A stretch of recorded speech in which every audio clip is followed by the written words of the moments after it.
Kung titignan mo kasi yung DA ngayon, may problema kasi sir.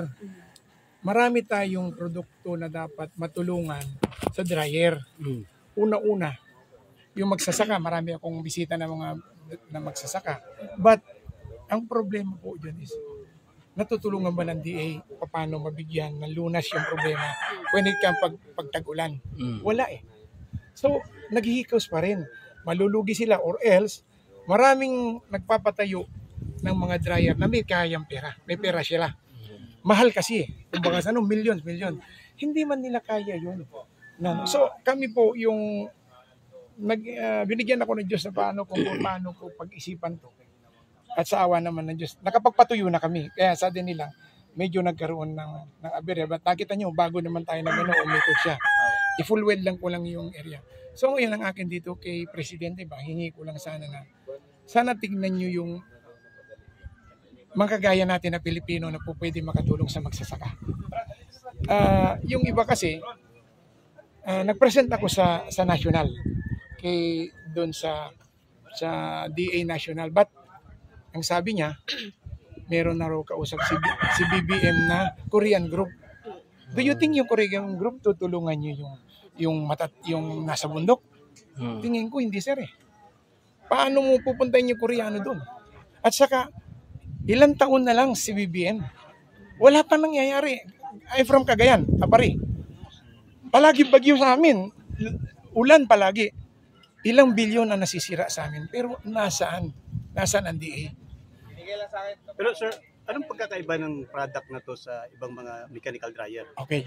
Yung mechanical dryer kasi may semento. May flatbed.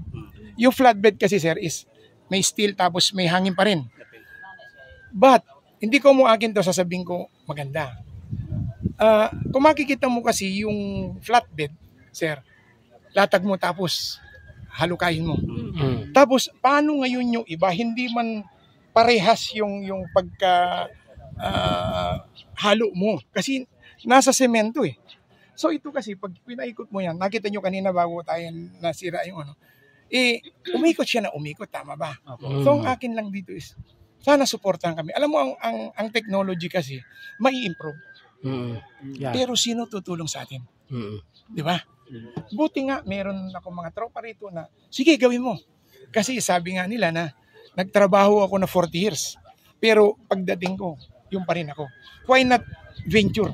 Pag-venture naman ako na iba, baka sakali. So, ang nakita nila kasi doon sa dryer is, pwede makatulong sa magsasaka. Kailan ba natin tutulungan yung magsasaka? Itong product na to, sir, ilan ang load capacity nito? Okay. Ang load capacity ito, sir, sorry, focus lang muna tayo doon sa product. Yan na. Para mas 5 tons, sir. 5 tons. 5 tons. 100. Ang isang load yan. Isang load, 100 sack. Actually, dapat yan is 130. Bawasan mo siya yung 30 para may void yung hangin para umikot ka.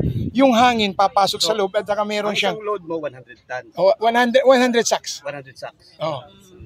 Ilang oras bago, sa palay? Sa palay kasi nasubukan na namin yung palay.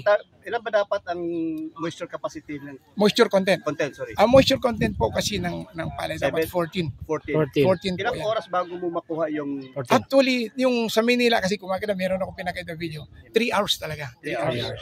Depende kasi sir, titingnan mo, makikita mo meron kasi reader ako kung ano hot yung nasa loob. Yeah. Hindi kasi po pwede sir na painitin mo na gusto.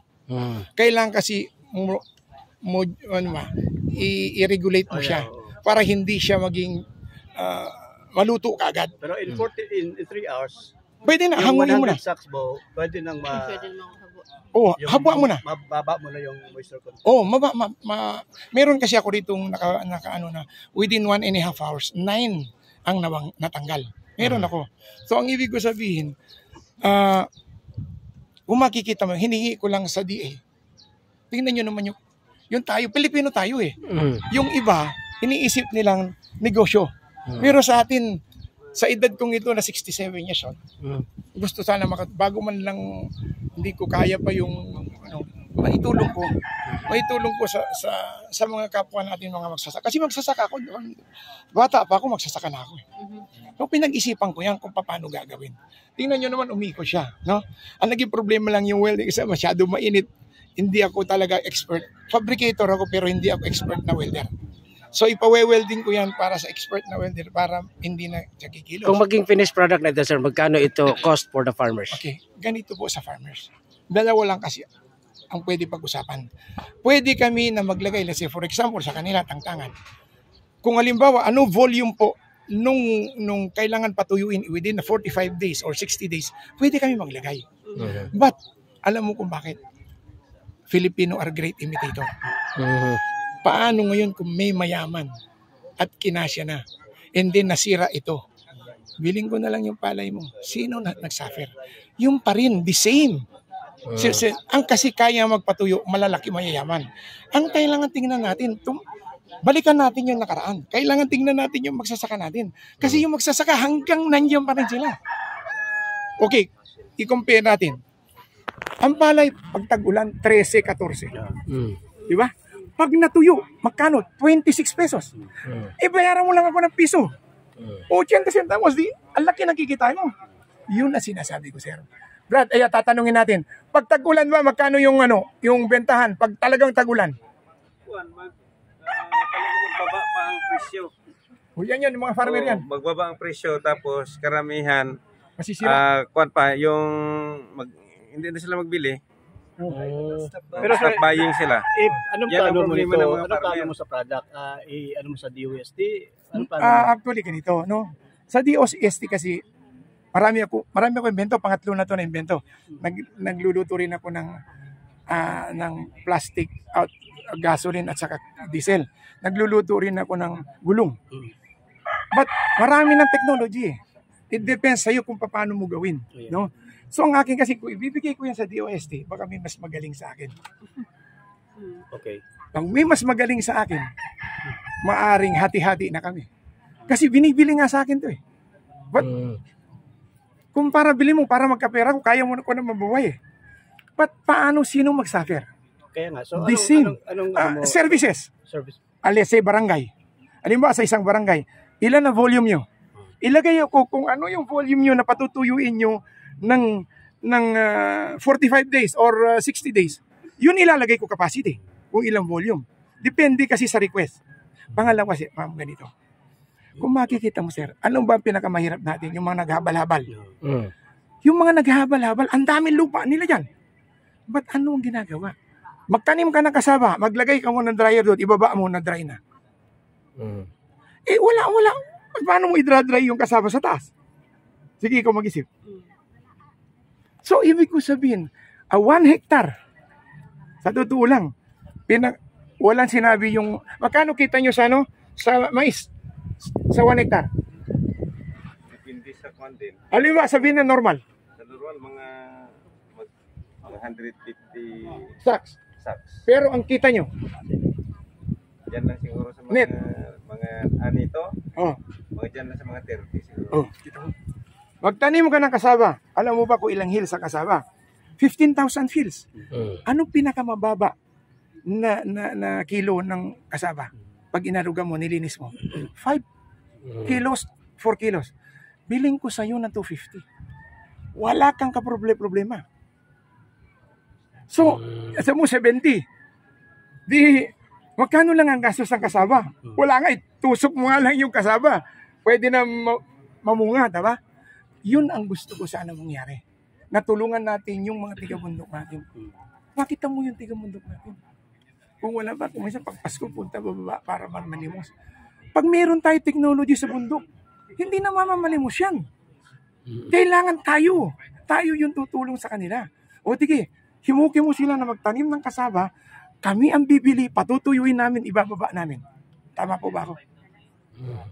Pero kung wala kang pampatuyo, anong gagawin mo? Correct. Wala. Nasaan tayo? Ano palagi sinasabi ni BBM? Tulungan natin ang magsasaka. Nasaan ang tulong? Kagaya ko, inventor ako. Isa pa, kung makikita mo, bagawin natin ha, yung ano natin ngayon, yung gobyerno. Ako yung pinakamagandang technology ng housing. Tanungin mo kung ginamit. Ginagamit lang yan pag mura. Ako yung nagpabahay sa Davao Oriental ng housing. 11 unit every other day. Saan ka nakakita? Ako yung gumawa ng Mount Sabrina. No column, no beam, no hollow block. Cash in place. But ayaw mo na yun, nakaraan na yun. Ang NHC, pag walang pera, wala. Maniwala ka sa akin. Kailangan yung NHC pamilya. Kahit anong ganda na technology mo pag Pilipino ka, idadahon ka na kapwa Pilipino mo. Totoo yan. So anong panawagan mo sa gobyerno with Sana, regard nitong product mo ba? yung product ko, suportahan naman ako. No? Utang ko. Utang. Halimbawa, marami kami kooperatiba. Uutang kami. Babayaran namin. Kasi kung hindi man sila maniwala sa akin, di kooperatiba gamitin ko, tama? Kasi para sila, babayaran namin yung utang namin. Kasi, alam mo, pupunta ka dun, baka sino ba ito? Ngayon, dapat i-certify sana yan ng DOST. Hinihingan ako ng mga, PowerPoint. Baka mas magaling pa sa akin yung makakita dyan eh. So kung ganyan na may agam-agam ka, Ngayon pwede na. paano makalipad yung product kung Hindi, ibig ko sabihin, DOST, hindi. Sa private kasi, not necessarily na DOST ka. Ang DOST, para ibenta mo. Huwag natin ibenta. Tumulong tayo. Kung meron nga lang ako funder eh. Yan natutuo. Nakita nyo kanina, di ba? Bago, umiikot man yan. Mano-mano pa, pwede. But, siyempre, ang technology kasi, pag hindi mo siya na-perfect, nakakaroon na berya. But, isipin mo yung sistema, yung methodology. Di ba yung methodology, makikita mo kung totoo ba sinasabi mo. yung concept niya maganda eh. Oo. Di ba, umiikot siya. Functional talaga siya. Pero na-introduce ba ito sa Department of Agriculture, sir? Sir, nag-present ako kay Governor Tamayo. 3 beses kami nag-usap. Pumunta pa ako doon sa bahay niya. Mag-antay ka lang. Alam mo, yung mag-aantay, okay. Paano ngayon yung mga naghihiyakos natin?